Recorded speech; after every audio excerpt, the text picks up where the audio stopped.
Good morning दोस्तों।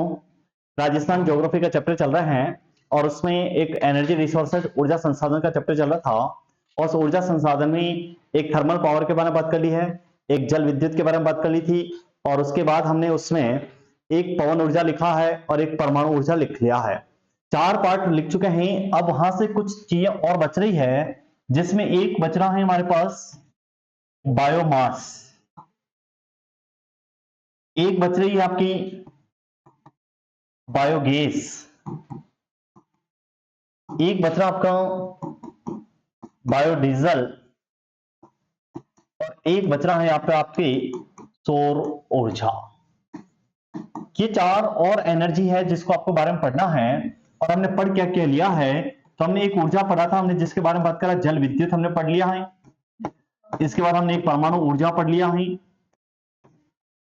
एक हमने पवन ऊर्जा पढ़ लिया है और एक हमने थर्मल पावर यानी ताप विद्युत भी पढ़ लिया है। 4 हमने पढ़ लिया है और 4 हमारे को पढ़ने बाकी है। तो हम आज जो पढ़ेंगे उनमें से ये बायोमास, बायोगैस, बायोडीजल के बारे में सारी बात कर लेंगे। हो सकता है सौर ऊर्जा रह जाएगा जिसको हम बाद में नेक्स्ट क्लास जब भी होगी तब उसमें हम इसको देखने की कोशिश करेंगे। पहले हम आज ये बायोमास, बायोगैस, बायोडीजल तीनों एक साथ समझा देता हूं, फिर बाद में इसको लिखवा दूंगा। इस बात को समझ लेना है ये होता क्या नहीं होता, तीनों चीजें यहां हैं एक साथ और बाद में इसको हम लोग एक साथ लिखकर इसको कहानी क्लोज कर देंगे। मैं सौर ऊर्जा को थोड़ा साइड में कर देता हूं, काम का नहीं इसलिए बड़ा बना के अलग कर देता हूं, ठीक है। ये 3 चीजें हमारे को पढ़नी आज और टाइम मिला तो हम उसके बारे में बात कर लेंगे, कोई दिक्कत नहीं। अब ये है क्या, यहां से अगर हम देखना शुरू करें कि बायोमास क्या होता है, बायोगैस क्या होती है और बायोडीजल क्या होता है। सबसे पहले हम बात करें इस बायोमास के बारे में, तो एक सिंपल सी कहानी को समझो आप लोग। बायोमास का मतलब दहन पर आधारित है, आग जलाकर बिजली बनानी है। तो एक रूप में यूं कह लो, वानस्पतिक कचरा जो है, वानस्पतिक कचरा, उसको जलाकर जो बिजली बनाई जाएगी उस बिजली को हम क्या कहेंगे, जलाकर बनाई जाने वाली बिजली क्या कहलाती है, तो आपके पास क्या कहोगे उसको, बायोमास, बनाई जाने वाली बिजली। अब ये जो बायोमास है इसी के अन्य नाम भी हो सकते हैं, अन्य नाम हो सकते हैं इसके। इस बायोमास के दूसरे नाम, जैसे एक बात करोगे आप लोग एक शब्द लिखते हो जैव ऊर्जा, इसी का नाम है। इसी का एक नाम आएगा जिसको आप लोग कह सकते हो जैविक ऊर्जा, ये इसी का नाम है, याद रखिएगा। बायोमास नहीं मिला, जैव ऊर्जा मिलेगा, जैविक ऊर्जा मिलेगा। अब ये वानस्पतिक कचरा चाहिए तो अपनी राजस्थान की धरती पे बहुत सारा वानस्पतिक कचरा है, जैसे विलायती बबूल, विलायती बबूल जिसको हम वैज्ञानिक भाषा में कहते हैं जूली फ्लोरा। क्या बोलते हैं, जूली फ्लोरा। ये विलायती बबूल। हमारे पास सरसों की तूड़ी, सरसों जो है निकलने बाद जो वेस्टेज कचरा निकल जाता है, वो तूड़ी जिसको कह रहे हैं पशु नहीं खाते हैं, उसको देखो आप लोग इधर उधर ले जाके ईंट भट्टों वाले ले जा रहे हैं या कोई ले जा रहे हैं, कोई ले जाकर कुछ काम कर रहे हैं, तो वो ले जाकर जो सरसों की तूड़ी उसको जलाकर बिजली बना रहे हैं। फिर एक और शब्द आता है, याद रखना यहाँ पे, कपास के डंठल। खेती बाड़ी अगर कोई करता तो उसको अनुभव होगा कि कपास लेने के बाद, सब कुछ लेने के बाद वो डंठल जो आता है वो कोई काम नहीं आता, केवल उसको वादी लगाने का काम आता है, तो वादी लगाने के लिए बिजली बना देते हैं। फिर इसी में देखो एक होती है आपकी गन्ने की सीठी, गन्ने की सीठी या फिर इसको लिखता हूं मैं ट्रेस। गन्ने की सीठी ट्रेस ही कह लो। गन्ना जब खेतों में साफ होता है तो उसके ऊपर से कुछ कवर जो होता है वो हटता है और वो कवर जो है पशु नहीं खाता, उसको भी जलाना ही पड़ता है। और जलाएं इससे बढ़िया वो खेत खलिहानों से मिट्टी का काम करने वाले लोग या बिजली बनाने के उसका उपयोग किया जा सकता है। इसके अलावा गन्ने का रस निकलने के बाद जो वेस्टेज बचता है, उसका जो मीठा मीठापन अंदर व्हाइट व्हाइट होता है वो पशु खा जाता है, बाकी जो बचता है वो रह जाता है, उसका भी यूज होता है, इसके अंदर होता है, ये इसके अंदर चला जाएगा। फिर एक देखो चावल की भूसी, जो चावल होता है उसे निकलने के बाद जो एक्स्ट्रा बच जाता है वो भी कोई काम नहीं आता, उसको भी जलाना पड़ेगा। जैसे अभी आप लोग बहुत आजकल देख रहे हो एक पराली जलाने का नियम है, पराली जलाते तो उधर पंजाब हरियाणा वाला जला, दिल्ली वाला कहता है हमारे यहाँ पे गैस खराब हो रही, हमारे यहाँ पे वायु खराब हो रही है, बंद करो। तो ये सारे के सारे हैं। और ऐसा पहला जो बायोमास प्लांट लगा था श्री गंगानगर पदमपुरा में लगा था, और लगाने वाला था मैसर्स ग्रुप ट्रांसमिशन लिमिटेड, उन्हें लगाया था। कहानी खत्म। ठीक है, ये है बायोमास, कहानी क्लोज। बायोगैस को एक सिंपल सी भाषा में कह लूं, देसी जुगाड़ में इस शब्द के बारे में याद रखो, जिसको कहते हैं आप लोगों को क्या, गोबर गैस। और इससे आज दिन तक जो प्रश्न आया वही आया है, ये जो बायोगैस है, इस बायोगैस के रासायनिक संगठन में सर्वाधिक मात्रा किसकी होती है? सर्वाधिक मात्रा किसकी होती है? तो इसमें सबसे ज्यादा इसमें होती है, वो क्या होती है? मीथेन। गोबर गैस में सबसे ज्यादा मात्रा में किसकी होगी? मीथेन। और मीथेन अत्यंत ज्वलनशील होती है। फिर एक प्रश्न पूछता है, देश का सबसे बड़ा बायोगैस प्लांट कहां लगा है? गोबर गैस प्लांट जो है वो देश का सबसे बड़ा कहां लगा है? तो याद रखो मेरे दोस्तों, कहां पर लगा हुआ है? कोटा, राजस्थान की धरती पर कोटा में लगा हुआ है देश का सबसे बड़ा गोबर गैस प्लांट। और हिंदुस्तान में जो गोबर गैस प्लांट लगते हैं वो दो मॉडल है, एक दीनबंधु मॉडल है और एक खादी ग्रामोद्योग मॉडल है। तो उस मॉडल के आधार पर चलते, कहानी क्लोज। बायोडीजल या इसको बायोफ्यूल लिखते हैं, ये होता क्या है? बायोडीजल या बायोफ्यूल की अगर बात करो तो दो पेड़ पौधे हैं, पहले बात करेंगे। एक होता है रतन जोत और एक होता है करंज। इसका वैज्ञानिक नाम होता है जेट्रोफा, इसका वैज्ञानिक नाम होता है पिनघामिया पिनाटा। इन दो पौधों की खेती करके एक प्रक्रिया होती है जिसको कहते हैं ट्रांस एस्टरिफिकेशन। क्या बोलते हैं हम लोग? ट्रांस एस्टरिफिकेशन की प्रक्रिया होती है, रासायनिक प्रक्रिया। उससे जो तेल बनता है उस तेल को हम क्या कहते हैं? बायोडीजल या बायोफ्यूल कहते हैं।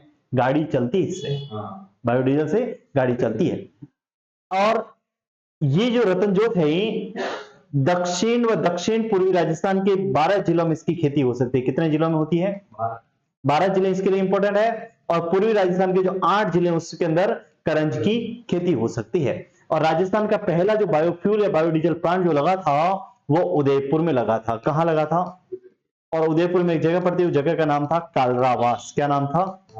कालरावास। और इसको लगाया किसने था? IKF ने, जिसको हम कहते हैं इंडियन कृषि फ्यूल, उसने लगाया था। और इसकी मॉनिटरिंग की जो जिम्मेदारी दी गई थी वो MPUAT के एक संगठक कॉलेज, उसका नाम है CTAE कॉलेज, वो इसकी मॉनिटरिंग करता है। ये तीनों खत्म और खेल खत्म। और ये रतनजोत का नाम आपने सुना होगा गांव की भाषा में, गांव में इसको ईडिया कहते हैं, ईडिया। ब्लैक कलर की बीती आती है, सड़कों के किनारे होता है और इसका दूध आता है। जो तुम्हारे खेतों में काम करते करते हाथ पे कहीं लग जाए, कट जाए, तो उसका तोड़ के दूध लगा लो तो वो तुरंत प्रभाव से आपका ब्लड बंद कर देता है। एंटीऑक्सीडेंट का काम करता है। जितनी भी तुम्हारे आपके बाजार में उपलब्ध मेडिसिन आती है ब्लड रोकने में, उसमें सब में यूज इस रतनजोत का होता है। और नरेगा में सरकार ने इसको खूब रोकवाया, लेकिन हाँ हाँ सबसे ज्यादा रतनजोत तो अलग अलग क्षेत्रों में ऐसा कोई वो नहीं है। हाँ, गुजरात में अरंडी खूब होती है, जालो वाला बेल्ट पूरा भरा पड़ा उधर का पूरा। एक होती है अरंडी और एक होता है रतनजोत, दोनों में बहुत फर्क होता है जाता है। हाँ, दोनों बहुत फर्क होता है ना। रतनजोत ऐसे हो सकता है और अरंडी की खेती करनी पड़ती है। अरंडी की खेती होती है आपके झालोर बाड़मेर सिरोही वाला बेल्ट है, उसमें अरंडी की खेती खूब होती है। और रतनजोत सड़कों के किनारे ऐसे उगता है और हर कोई इसको इकट्ठा कर लेता है ना। तो लिखना है इसको। सबसे पहले लिखेंगे हम बायोमास। बायोमास, बायोमास लिखो इसके आगे, बायोमास इसमें लिखना है। इसे जैव या जैविक ऊर्जा भी कहते हैं। इसे जैव या जैविक ऊर्जा भी कहते हैं। जैव या जैविक ऊर्जा भी कहते हैं। जैव या जैविक ऊर्जा भी कहते हैं। लाइन को चेंज करके लिखो। जैव ऊर्जा प्राप्त करने के लिए जैव ऊर्जा प्राप्त करने के लिए उन जैव पदार्थों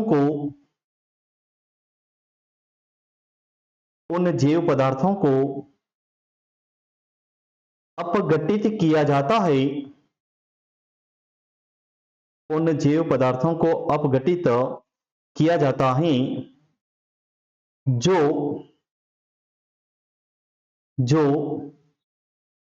वायु रहित होते हैं, वायु रहित होते हैं।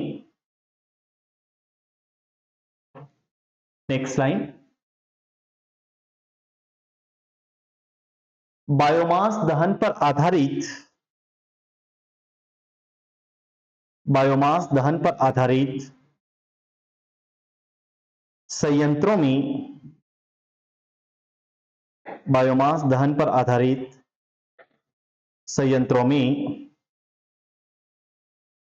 संयंत्रों में वानस्पतिक कचरे के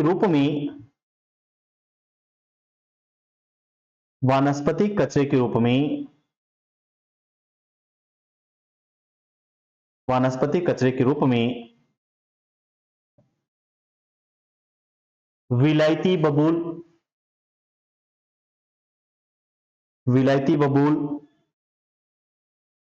क्वेश्चन निकला जूली फ्लोरा,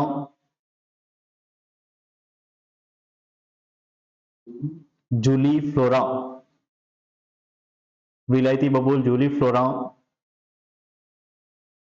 सरसों की तूड़ी,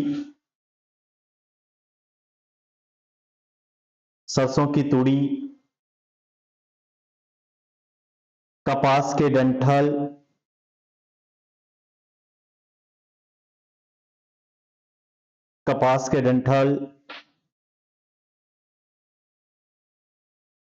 गन्ने की सीठी, क्वेश्चन का ट्रेस, गन्ने की सीठी ट्रेस, चावल की भूसी,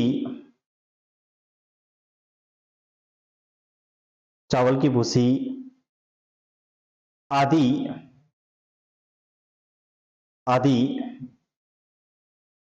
का उपयोग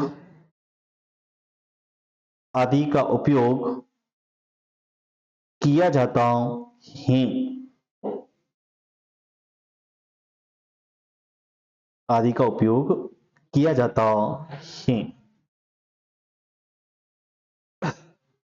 next line,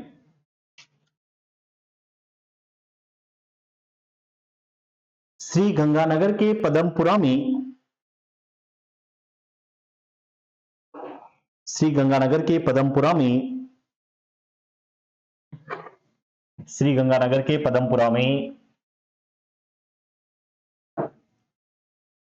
messrs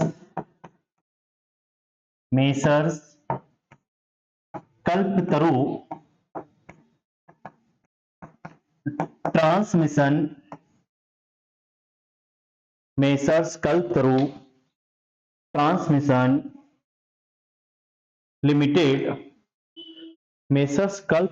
power transmission है, इसके बीच में पावर शब्द भी डाल सकते हैं, पावर ट्रांसमिशन लिमिटेड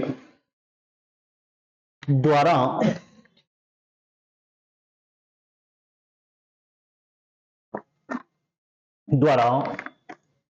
2003 में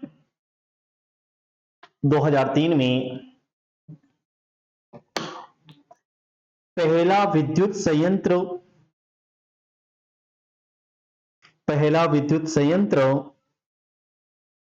लगाया गया।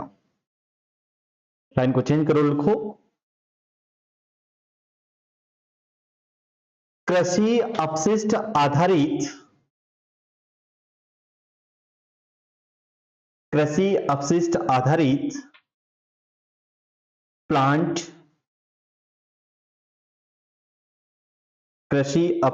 आधारित प्लांट डूंगरपुर में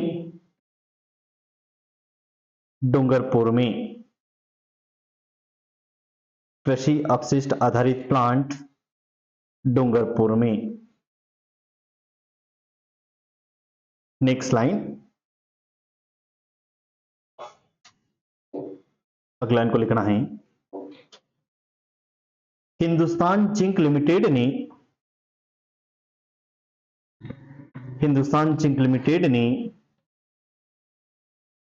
उदयपुर में सीवरेज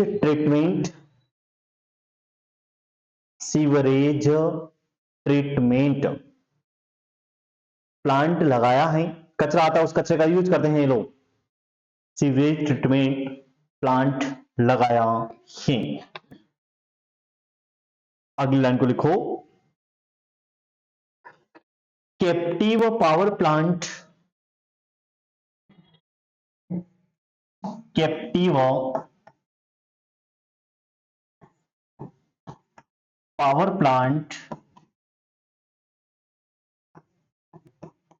योजना के तहत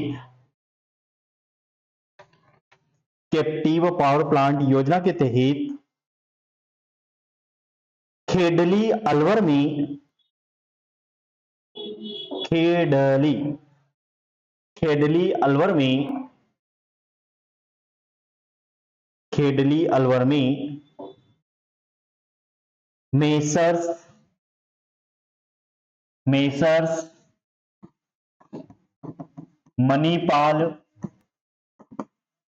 मेसर्स मणिपाल एनआरआई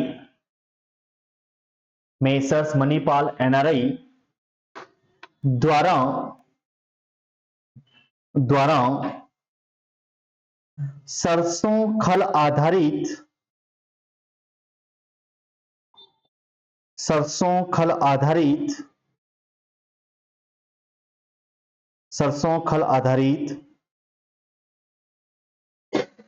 30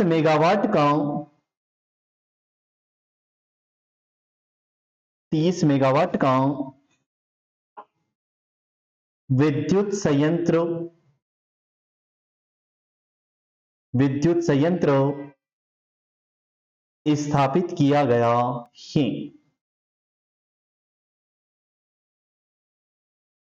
स्थापित किया गया है।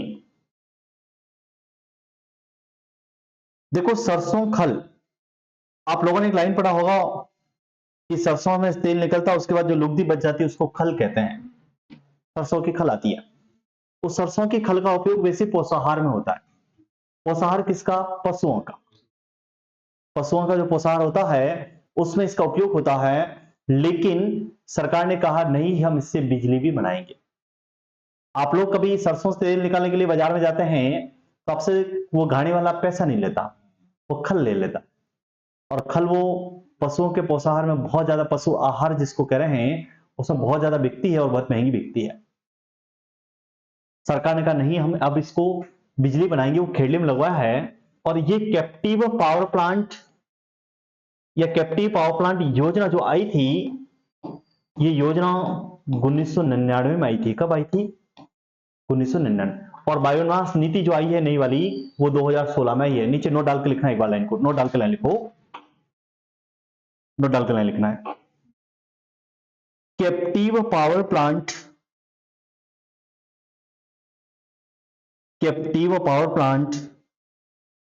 नीति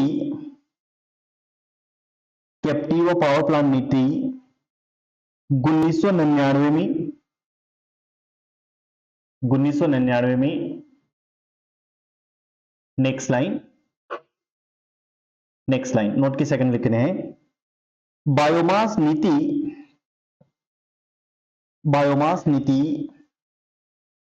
26 फरवरी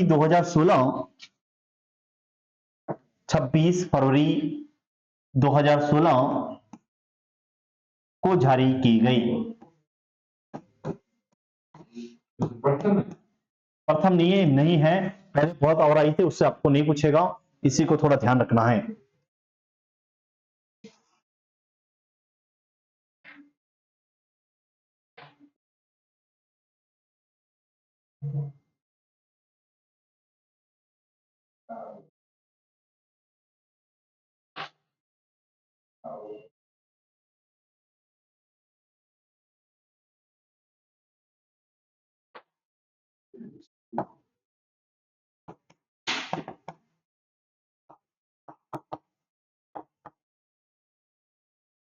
ये एक जगह है फाकी, छतरपुरा, मालासर, नोखा।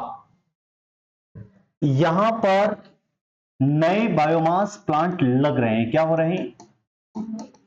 बायोमास प्लांट लग रहे हैं। कुछ लग गए हैं, कुछ लगने हैं, कुछ चलेंगे, बहुत सारी कहानी है। अब मेरे को ऐसा लगता है एग्जामिनर के लिए यहां से एक इंपॉर्टेंट प्रश्न तैयार हो गया है। एक तरफ ये प्लांट के नाम, एक तरफ जिलों का नाम, फिर पूछना कौन सा सही है या कौन सा गलत है। तो बताओ फागी कहां पड़ता है? बताओ जल्दी से। हाँ, फागी मिलेगा आपको कहां पे? छतरपुरा मिलेगा आपको कहां पे? मालासर मिलेगा आपको कहां पे? और नोखा मिलेगा कहां पे आपको? इन जगहों पर नए बायोमास प्लांट लगाए जा रहे हैं या लग चुके हैं, इस बात को याद रखना। लाइन को चेंज करके लिख रहा हूं, अलग से लाइन लिखना है। राजस्थान में नए बायोमास प्लांट, नए बायोमास प्लांट, नए बायोमास प्लांट, इस तरह से लिखना है।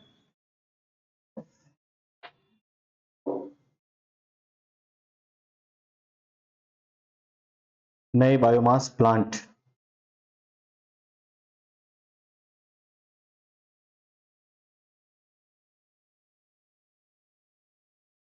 नए बायोमास प्लांट, इस तरह से लिखना है।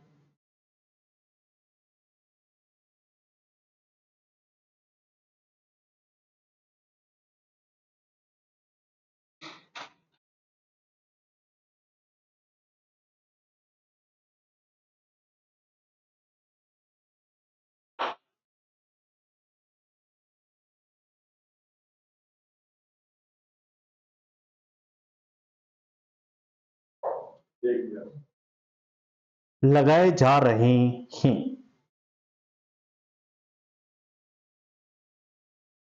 लगाए जा रहे हैं। बाकी इसमें बहुत सारी चीजें और है, वो हम आगे बात करेंगे। इकोनॉमिक सर्वे का कुछ पेज होगा, उसको बाद में लिख के बताऊंगा मैं, ठीक है ना। नेक्स्ट हेडिंग डालो बायोगैस। बायोगैस,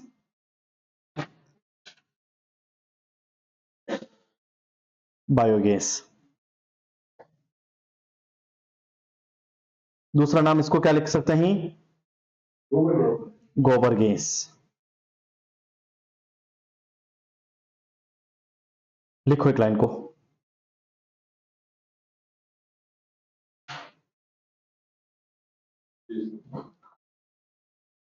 बायोगैस के रासायनिक संगठन में,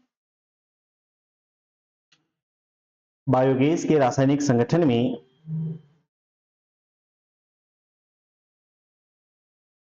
सर्वाधिक मात्राओं,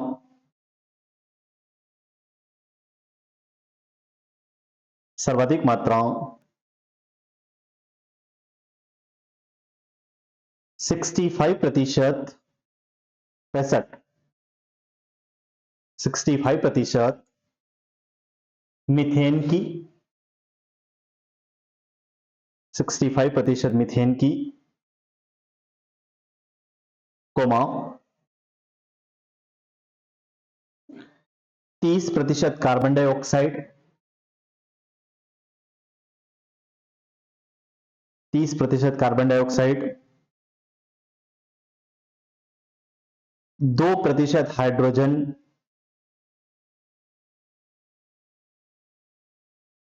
2% हाइड्रोजन,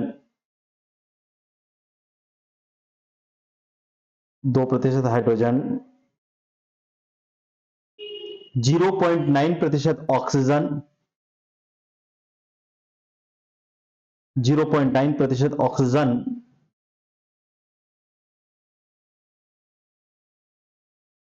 व 0.8%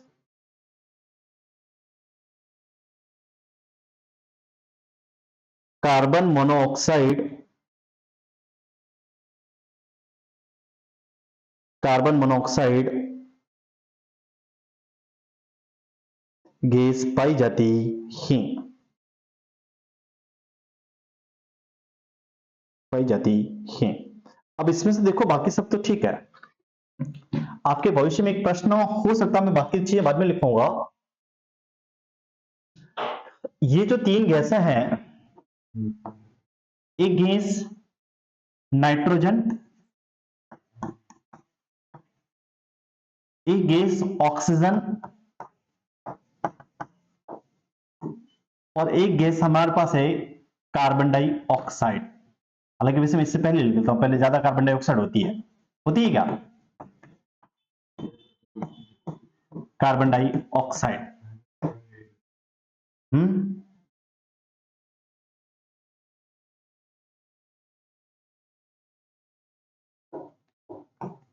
ऑक्सीजन, कार्बन डाइऑक्साइड। आपसे एक प्रश्न पूछ रहा हूं मैं, सिंपल सा, आए तो जवाब दे देना, नहीं आए तो कोई बात नहीं। ये जो तीन गैसें हैं, इन तीन गैसों का मुख्य कार्य क्या है?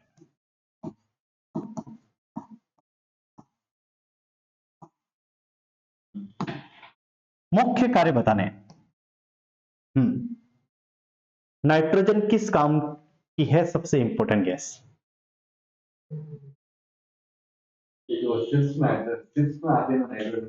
और ठीक है,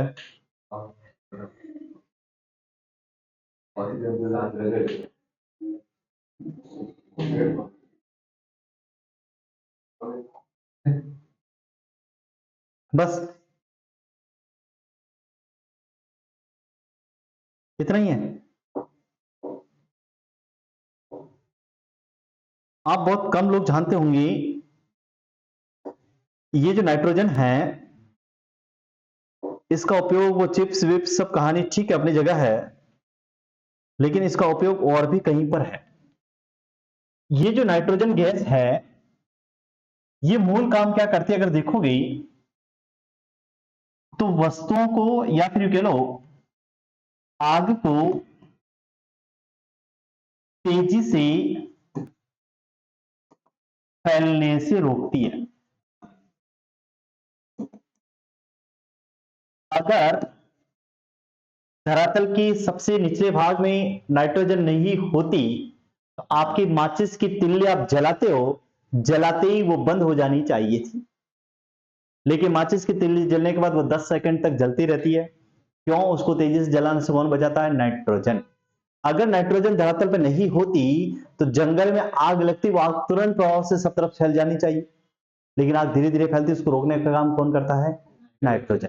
इसीलिए आपको याद हो तो अमेजन वर्षावन ब्राजील में जब आग लगी थी तो उन गैसों को, यानी वहां पे जो कंट्रोल करने के लिए छिड़काव हुआ था वो नाइट्रोजन का हुआ था। ऐसे ही उत्तराखंड का जो बेल्ट है, वहां पर एक चीड़ की पत्तियां पाई जाती है। क्या पाई जाती? चीड़। चीड़ की पत्तियां जो है वो आग को तेजी से फैलने से रोकती है। चीड़ की पत्तियां आग को तेजी से फैलने से रोकती है, तो नाइट्रोजन का काम यह है। ऑक्सीजन का काम क्या होता है? आग को जलाना। जब तक ऑक्सीजन नहीं है तो आप आग किसी के रूप में नहीं जला सकते, और कार्बन डाइऑक्साइड क्या करती है? आग को बुझाती है। ये इंपॉर्टेंट है, इस बात को याद रखना, भविष्य का साइंस का प्रश्न है ये ज्योग्राफी वाला का बेचारा कहीं लेना देना नहीं है। ठीक है, इसको इसी फॉर्मूला में लिख लो आप।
हो गया?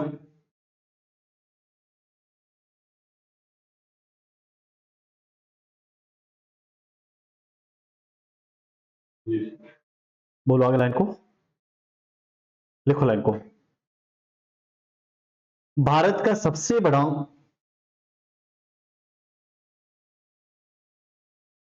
का सबसे बड़ा गोबर गैस प्लांट, भारत का सबसे बड़ा गोबर गैस प्लांट कोटा में लगा हुआ है। कोटा में लगा हुआ है।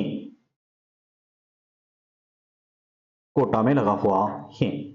नेक्स्ट लाइन, बायोगैस संयंत्र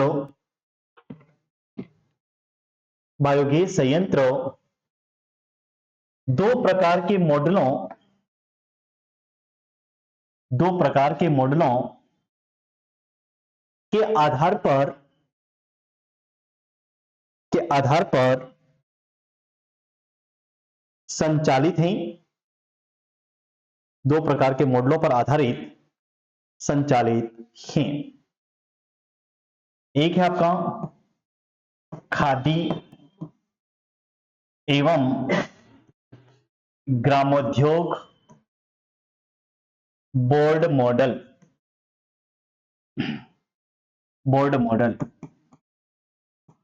जिसको शॉर्ट नाम लिखा जाता है KBIC।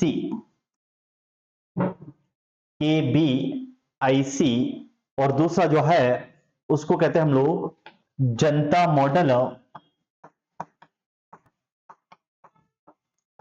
या दीनबंधु मॉडल। जनता मॉडल या दीनबंधु मॉडल। जनता मॉडल या दीनबंधु मॉडल। नेक्स्ट लिखो बायोफ्यूल या बायोडीजल। बायोफ्यूल या बायोडीजल।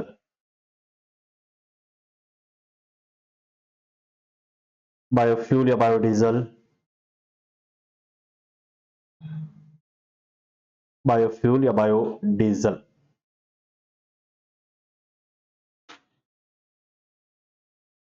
लिखना है लाइन को। 2005-6 में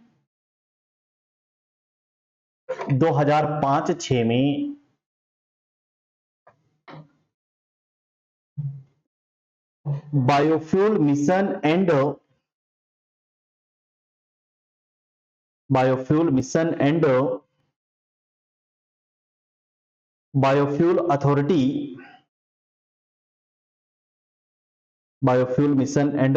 अथॉरिटी का गठन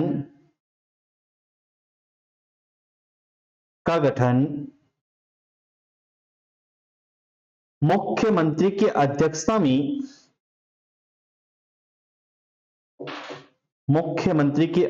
में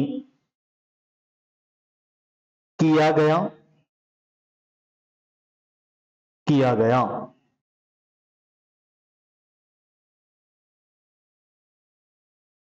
बायोफ्यूल पॉलिसी 2007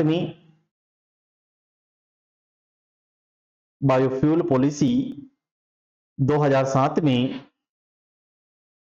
जारी की गई। 2007 में जारी की गई। नेक्स्ट लाइन, बायोडीजल प्राप्त करने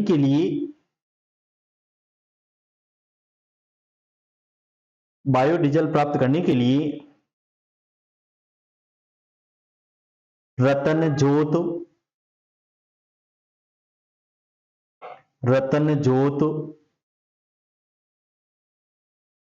रतन जोत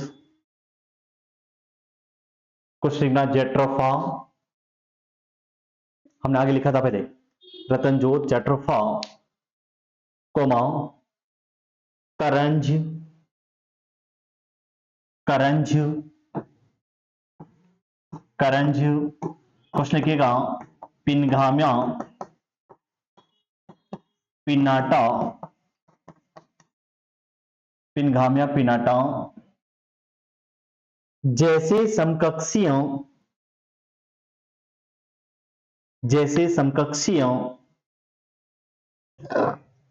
तेलीय पौधों की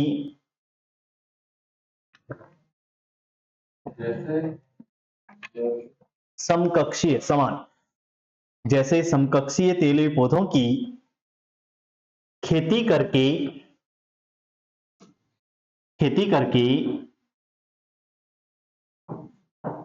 ट्रांस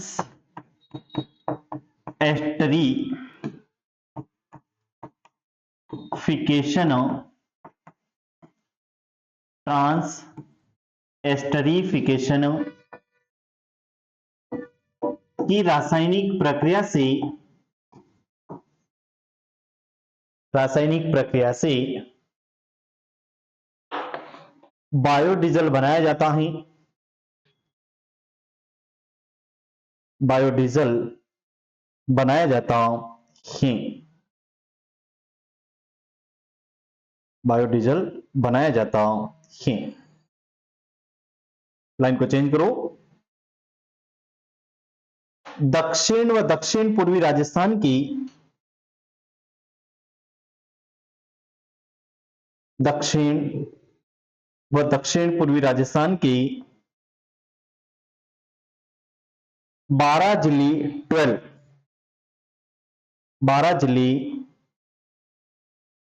रतनजोत की खेती के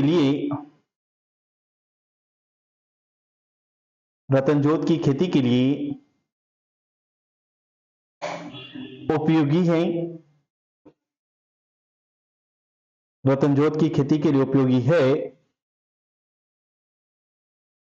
जबकि पूर्वी राजस्थान की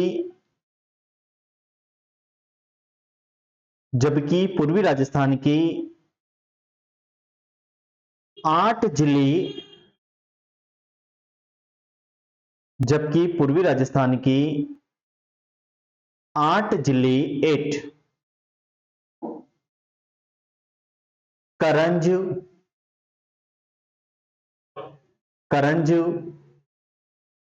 की खेती के लिए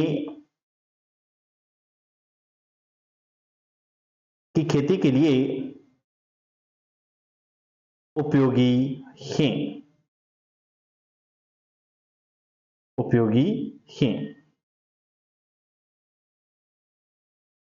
नेक्स्ट लाइन को राजस्थान बायोडीजल नियम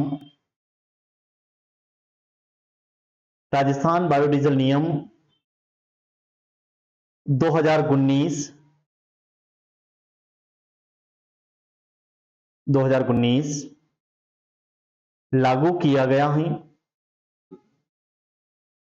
2019 लागू किया गया है। नेक्स्ट लाइन लिखो। विश्व बायोफ्यूल दिवस 10 अगस्त को नेक्स्ट राजस्थान जैव ईंधन नियम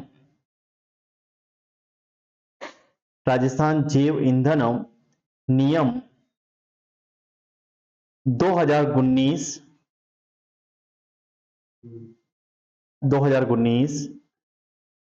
लागू किए गए हैं। नेक्स्ट लाइन को लिखो। राजस्थान का पहला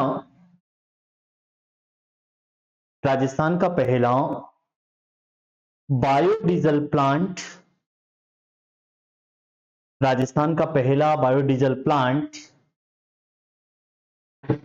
बायोडीजल प्लांट उदयपुर के कालरावास में, उदयपुर के कालरावास में IKF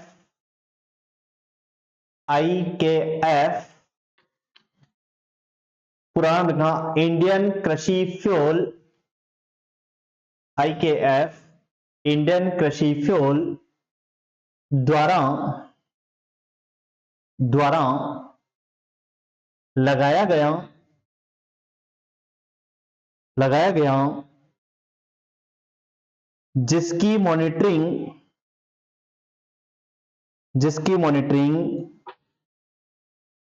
MPUAT, जिसकी मॉनिटरिंग MPUAT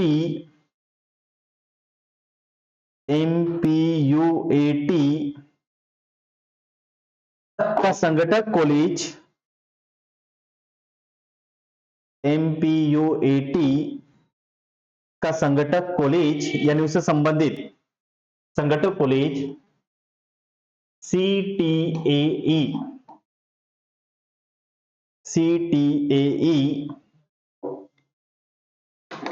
करता है, CTAE करता है। नेक्स्ट लाइन लिखो, नेक्स्ट स्लाइड।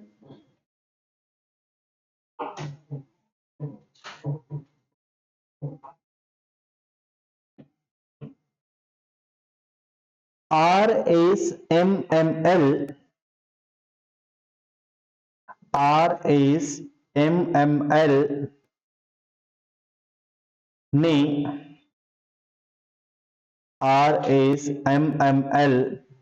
ने रतनजोत के बीजों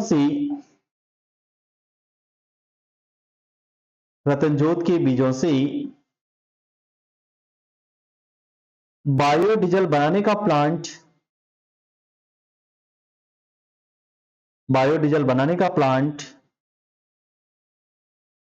झामरकोटड़ा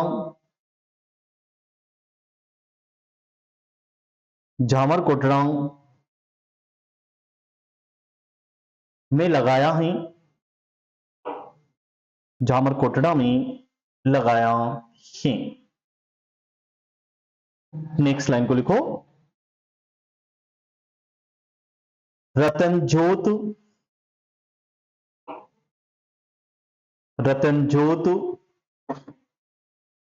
अनुसंधान केंद्र, रतनजोत अनुसंधान केंद्र नागौर। सोच भी नहीं सकते हैं अपन पूरी कहानी में, है ना, जबकि वो पैदा कहीं और हो रहा है, डीजल कहीं और बन रहा है और उसका अनुसंधान केंद्र कहीं और है। इसलिए इस चैप्टर को थोड़ा सा देखना ही। इस ऊर्जा संसाधन में एकमात्र ऊर्जा और पढ़नी रहेगी हमारे को, क्या पढ़ना रह गया है, सौर ऊर्जा। एक तो सौर ऊर्जा पढ़नी रह गई है और इसके बाद हमारे को कुछ इकोनॉमिक आर्थिक समीक्षा के कुछ डाटे हैं, उसको देखने की जरूरत है। लेकिन मेरे को ऐसा लगता है आर्थिक समीक्षा का डाटा का प्रश्न बीच में अभी तो कोई ऐसा एग्जाम नजर नहीं आ रहा, मेरे ऐसा कोई एग्जाम नजर नहीं आ रहा कि जिसमें आर्थिक समीक्षा के आंकड़े पूछे जाएं। उसका कारण क्या, सुन लेना है। अभी ये कहानी चल रही है, फरवरी आ जाएगा फिर आर्थिक समीक्षा नहीं आ जाएगी, बजट नहीं आ जाएगा, नवंबर आ जा चुका है, दिसंबर जनवरी और फरवरी 3 महीने, और 3 महीने में एक सबसे बड़ा एग्जाम नजर आ रहा है। वो एग्जाम कौन सा नजर आ रहा है, आरएस, और दूसरा कौन सा नजर आ रहा है, रेट। तो आंकड़े आने तो आरएस के एग्जाम में देखने को मिलेंगे, रीट में कहीं पर भी देखने को नहीं मिलेंगे। समझे बात को, रीट प्रीलिम्स में कोई आंकड़े नहीं आते हैं, आंकड़े आएंगे केवल और केवल आरएस में। तो आरएस में आंकड़े क्या आएंगे, वो एक पन्ना है, यहाँ पर सीधा चिपका देंगे, वो पता चल जाएगा इसमें से आना, इसमें से आएगा, बाकी और कहीं से भी नहीं आएगा। और उसको नहीं भी पढ़ा तब भी चल जाएगा काम, क्योंकि रटना नहीं उतना। तो हमारे को कल पढ़ेंगे हम लोग इस सौर ऊर्जा के बारे में, और इसकी जानकारी हासिल करने के बाद ये चैप्टर हमारा क्या हो जाएगा, क्लोज। और फिर आगे देखेंगे या तो खनिज संसाधन या फिर उद्योग, दोनों में से कोई एक चैप्टर पढ़ा जाएगा। ठीक है, थैंक यू।